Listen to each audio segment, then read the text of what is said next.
হরে কৃষ্ণ। তো আজ চলে এসেছি টক ঢ্যাঁড়সের রেসিপি নিয়ে।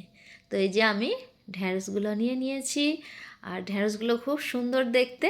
আর এর মধ্যে থেকে আমি দানাটা বাদ দিয়ে দেব, আর ওপরের ঢ্যাঁড়সের অংশটা টুকরো করে পিস করে নেব।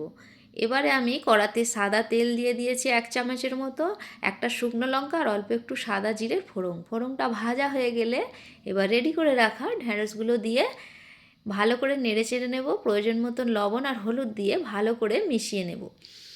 এবার এর মধ্যে প্রয়োজন মতন জল দিয়ে দেব।